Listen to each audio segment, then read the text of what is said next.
Now then, how are we doing? You alright? Welcome to episode 3. Don't chase the kit dragon. So, have you bought photographic equipment to make you feel good? Have you changed genres of photography so many times you bought more kit for it? Have you so much kit that you need to move house? Well, this might just be for you. But before we start, let's go and have another look at another myth. Let's see if we can dispel this one. So, the myth is more, better, faster kit will always make your pictures better. Well, I don't know. Can we actually dispel this? Maybe a little. Not too sure. Let's have a look. Let's break it down. More. No. No more kit will make you a better photographer. It's just additional stuff. Better. To a degree, yes. A faster aperture lens or a faster camera will produce better shots in gloomy conditions. Faster. Depends on your genre. Processing speeds of cameras certainly do help in certain circumstances. If you're shooting birds, not literally shooting birds, but taking photographs of birds in dull lighting, trying to get that wing perfectly exposed, yeah, a fast camera will work, and a fast lens. So yes, we can't fully dismiss it, but we can partially, and that's what we're going to talk about today. But the main thing is this: no amount of shiny new toys will make you a better photographer. Simple, it won't. Last time we spoke, give your head a wobble, I introduced you to Chimp. Chimp lives in here. And all Chimp does is like an annoying noise in your head. He's giving it all this. You're rubbish. You'll never make a photographer. Don't even know why you're trying to be a photographer. Doesn't help. But the worst thing Chimp does, he introduces you to his mate, Kit Dragon. Kit Dragon lives on the opposite side. He's here. Chimp wakes him up, prods him, and says, listen to this. Kit Dragon listens to what Chimp's saying and interrupts and says, what you need, mate, is better kit. More kit. That's what you need. Chimp don't know what he's talking about. You are a good photographer, but you just need more gear. Well, before you know where you are, you've got mountains of stuff. And you find yourself videoing for YouTube. Take a look at this.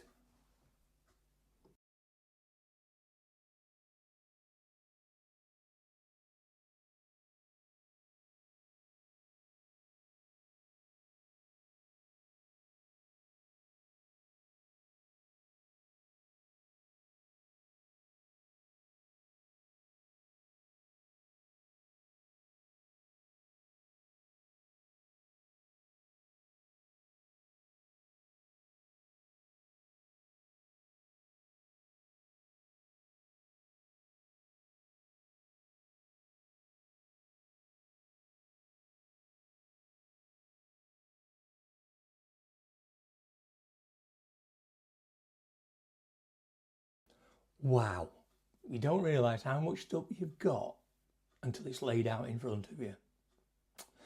Well, photography is a big business. I mean, huge business.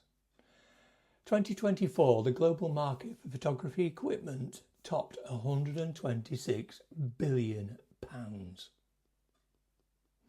It's predicted to grow by a further 73 billion by 2037.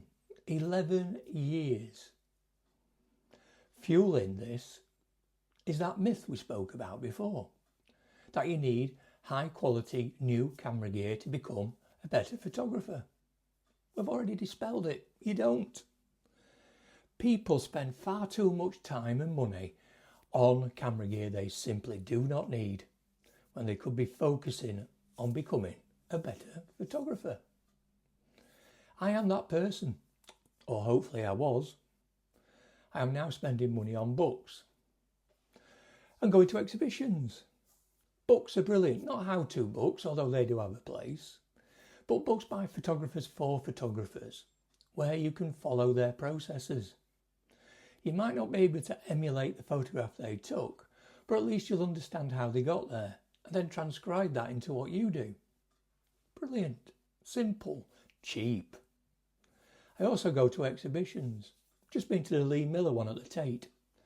Fantastic, especially when you see the conditions she was in.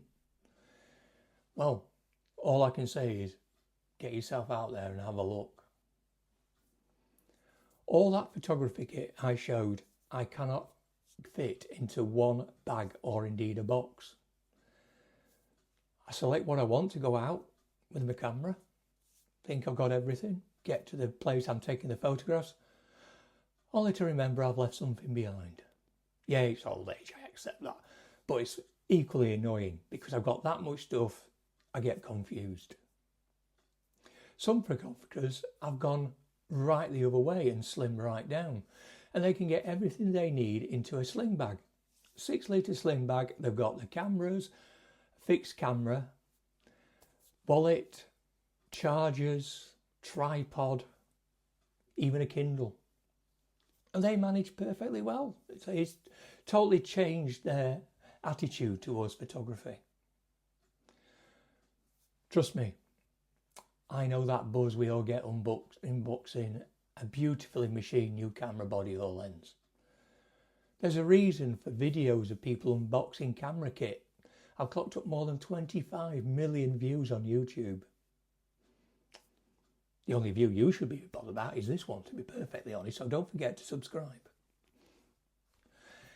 Then there's that new gear smell. Who doesn't love that smell like a new car? I understand how buying something new lights up your head. I get that.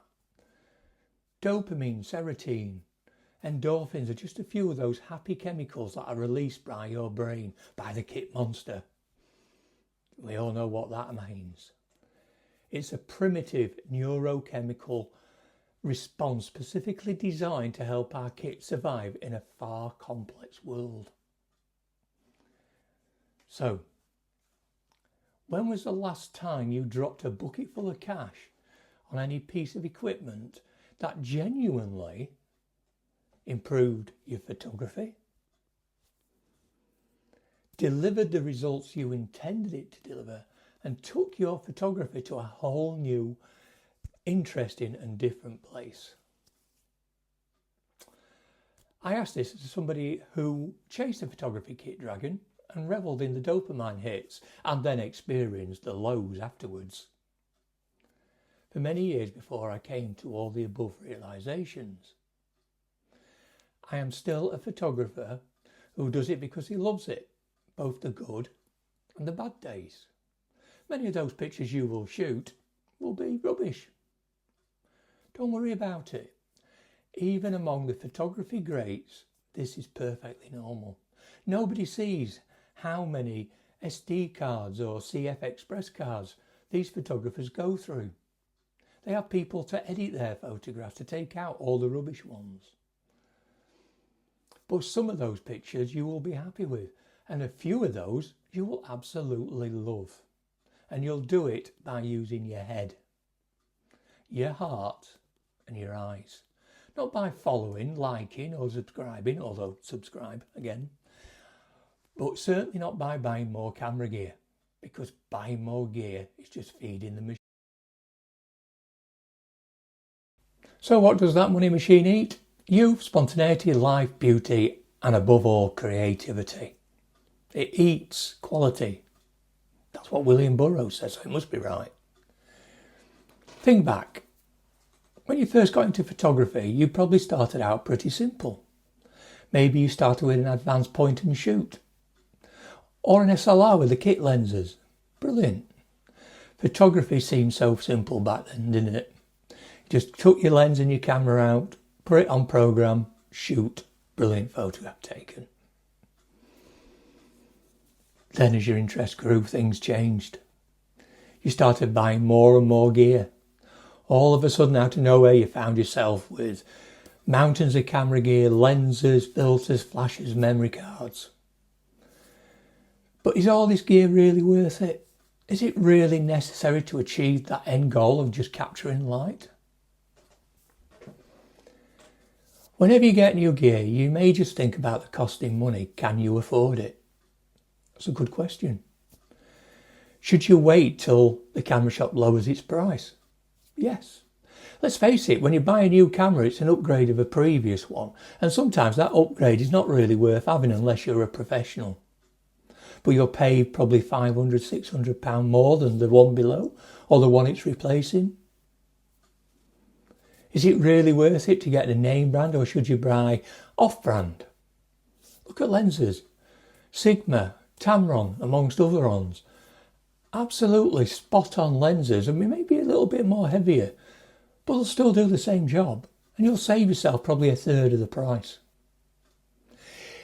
If you do want those big name brands, because that's what your camera is and that's how they work together, what about buying second hand? Absolutely brilliant. There are some really good companies out there who'll do you good deals. I buy lenses which are a third of the price. That's a big saving. But I'll go back. Gear isn't the most important thing. After thinking about gear, you still think, is it all necessary capturing great images? Although you might need special gear to capture certain kinds of imagery like birds, you might need a fast telephoto. But the gear isn't the most important thing. In photography, it isn't the gear that makes the image. It's you, the photographer. You who picks the position. You who makes the most of the light. Camera angles all come from you, not the camera. So having heard that, how do we go about getting rid of stuff and minimising what you got? I'm not going to recommend you ditch all your good quality gear and go and get yourself an iPhone. That would just be silly. But I do think it's a good idea to minimise and focus on what you really need. I have a feeling, like me, there's stuff in your camera bag which you won't use for a while, but it's still there. So how do we do it? How do we resist that urge to buy something more? Well, there's a few things what really work for me.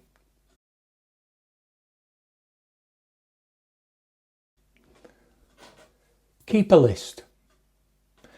What you do use and what you don't use. If you don't use it, don't take it. Take it out your kit bag. Push the limits of your existing gear. See how much you can get out of that telephoto you've already got. Let's have a look and see how dark actually those images are.